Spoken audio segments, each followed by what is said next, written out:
अर्चन हवन में पितरों के तर्पण में सदा भागी बनाए यदि मुझे तो भार्या बनूं मैं आपकी।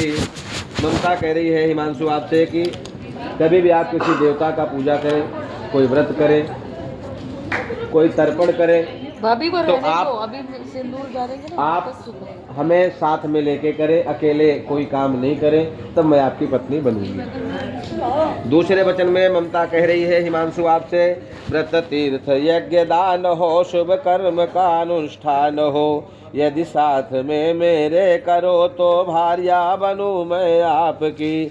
आपको कोई व्रत करना हो, जैसे कोई पंडित जी के पास चले आए, हमारे पास पंडित जी बहुत प्रॉब्लम में है, भाई सोमवार का व्रत चालू कर दो, प्रदोष का व्रत चालू कर दो, या नासिक चले जाओ, त्र्यंबकेश्वर चले जाओ, महाकाल दर्शन करने चले जाओ, ऐसी जगह आप यदि जाओ, यज्ञ करो, दान करो, कुछ अच्छा कर्म करो, तो इनको साथ में लेके करो तो ये आपकी पत्नी बनेगी। ठीक है। तीसरे वचन में कन्या कह रही है कि परिवार का पालन करे, पोषण करे, रक्षा करे, पाले पशु यदि आप तो भार्या बनूं मैं आपकी। तीसरे वचन में ममता आपसे कह रही है आप परिवार को लेकर के चलने वाले बने, अकेले अपने परिवार को लेकर के नहीं भागे, परिवार को संरक्षण दें। भगवान अपने को पैसा रुपया दे तो पशुशाला, गौशाला, कुआं, बावड़ी, इसमें भी अपने कुछ दान धर्म के में पैसे निकाल करके दें। यदि आप ऐसे बने तो मैं आपकी पत्नी बनूंगी। चौथे वचन में कन्या कह रही है व्यय आपका विवरण बता, धन धान्य को मुझको दिखा, घर में रखे यदि आप तो भार्या बनूं मैं आपकी।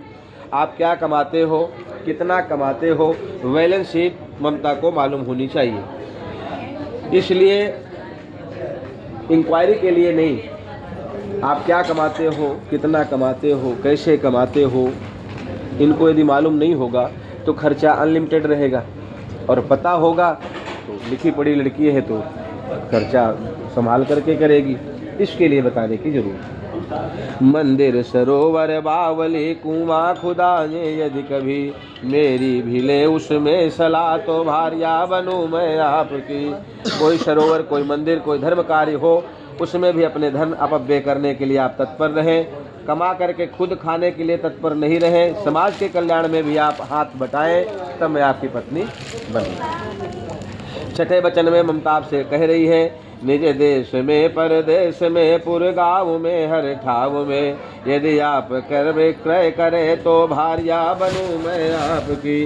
किसी कारण से आपकी जो जॉब है आगे पीछे डिस्टर्ब हो जाए तो ऐसा नहीं कि घर में नाश्ता पानी करके चादर लेके जला के सो जाओ, ऐसा नहीं। एक डिस्टर्ब हुआ तो दूसरा, दूसरा तो तीसरा, मुंबई में डाउन हुआ तो कलकत्ता चले गए, कलकत्ता में डाउन हुआ तो अमेरिका चले गए। आप उद्यमी बने, आलसी नहीं बने, तब मैं आपकी पत्नी बनूंगी। ठीक है। तत्पर आप रहेंगे रुपया पैसा कमाने के लिए, घर खर्चा चलाने के लिए। सातवें वचन में क्या कह रही है कि वर्जित रहे परिवार से आसक्त हो कभी नहीं, मुझ में ही रखो तो भार्या बनूं मैं आपकी। सातवें वचन में कन्या आपसे कह रही है आप मुंबई में है या मुंबई से बाहर है, किसी कारण से हफ्ता 10 दिन आपको किसी काम से बाहर जाना पड़ सकता है। आप ममता की उम्र वाली कोई दिखे आपको तो कोई बहन लगी है, कोई बेटी है, इस नज़र से आप उसको देखेंगे। बड़ी है तो हुआ है, भाई है, माँ है, मौसी है, ऐसी नज़र से आप उसको देखें, तब मैं आपकी भार्या बनूंगी। पत्नी के नज़र से आप हमको ही निहारे और किसी को नहीं देखें, तब मैं आपकी भार्या बनूंगी। मंजूर है? बोलो। सारी बातें आपकी मान ली, इनके भी कुछ करते हैं उनको आप आप भी ऐसा नहीं है कि यही माने। शिवांशु बेचारा सोचा था कब से हम ही देने जाते। ये कह रहे हैं कि जिस दिन मैं घर में रहूँ उस दिन आप श्रृंगार करो। ऐसा नहीं कि शादी पार्टी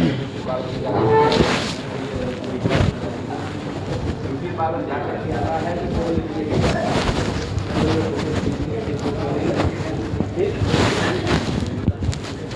जिस मंदिर में मैं घर में रहूँ उस दिन आप अच्छे से श्रृंगार करो। बोलो बोलो, कोई दिक्कत नहीं। जहाँ शराब पी जाती हो, जहाँ जुआ खेला जाता हो, वहाँ पर आप नहीं जाएंगे।